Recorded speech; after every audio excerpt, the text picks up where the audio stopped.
Pag hindi makulit, gamitin ko sa Panginoon. Hallelujah. Pag makulit ka, ibibigay ko. Kaya dapat makulit tayo sa Panginoon. Sapagkat ang Diyos, hindi mo pa hinihingi, alam niya eh. Kaya kailangan sabihin mo, specific. Di ba? Anong meaning ng SMART? Specific, measurable, attainable, realistic, and time-bound.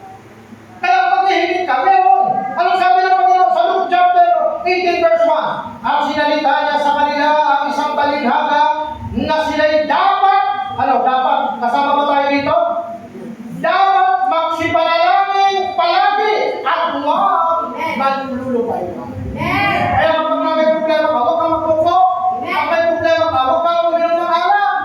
Huwag kang doon sa mga beggars ng buhay na ito. Ano ang dapat gawin ng sama ng panalaya? Kausapin mo ang Panginoon. Kasi yung iba, nakakausap ka. Eh, sa panahon ni Moises, nakakausap ka.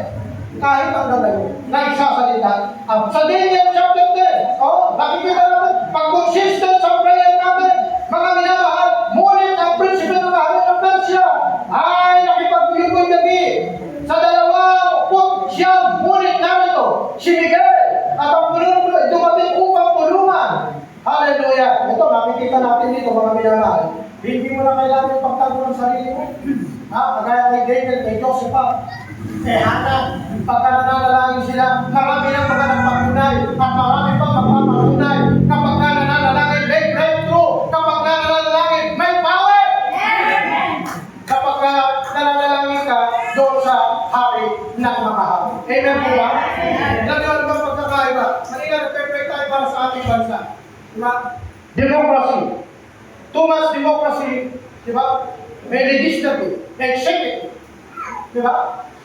Nagbabangayan ang Kongreso, ang Senado. Pero ano nyo, sa Brunei, tignan nyo, ano meron sila doon? Type of government. Pagka pumunta kayo ng Brunei, pag alas 12, nagtanghali hanggang alas 12. Diba? Sarap lang ang pamilihan. Pagka sinabi mo doon sa mga, bakit sarap yung mga tindahan ninyo? Kasi sabi ng hari. Tignan nyo, hari na. Hari. Tignan sa Kingdom of Saudi Arabia. Sa Europe. Diba? May prince. Diba? Kasi tayo, mga minamahal na kapatid. Tayo, dapat, pinag-aharian tayo ng Panginoon. Amen. At tayo ay mga hari. Hari na inilagay ng Panginoon. Hallelujah. Pero hindi tayo ang hari ng mga hari. Si Jesus ang hari ng mga hari. Ang ibig sabihin, pag hari ka ng buhay mo, hindi mo inaalaw sa Satanas. Hindi mo siya binigay. Don't give the devil a portion in your life. Because you are a king. Ikaw ang pinagkatiwalaan ng Panginoon. Hallelujah! Ito, meron ang sinasayin si Pastor Alisa. At ang sabi ng salita ng Diyos, sa mga let's pray and request, bibilisan ko na po, magsihingi kayo, mga minamahal. At tayo ay tatanggap. Magkakaroon tayo, mga minamahal. Prayer brings peace and protection. Pagka nananalangin tayo, mga minamahal, Philippians chapter 4, verse 6, do not be anxious about anything. Huwag kayong mabalisa sa anumang bagay, kundi sa lahat ng mga bagay, sa pamamagitan ng panalangin, nang may pasasalamat. Ito pala ang sikreto Pastor Borja, pagka nananalangin tayo, nagpapasalamat ka. In advance. Yes, amen. Halimbawa, ikaluhan ka ni Pastora.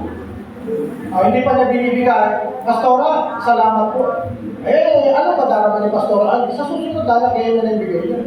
Kasi nagpasalamat ka rin. Pabay po ba? Kaya kapag marunong ka magpasalamat, hindi magsasawa yung tao na tumulong siya. Naalala ko yung isang kwento, nagtataka yung kapitbahay niya. Bakit hindi na raw siya binibigyan ng ulam? Sinatag lang, nasa kanila lang. Hinaharap ni Pastor Wala na rin. Kaya mga minamahal, dapat pagbalik tayo sa Panginoon.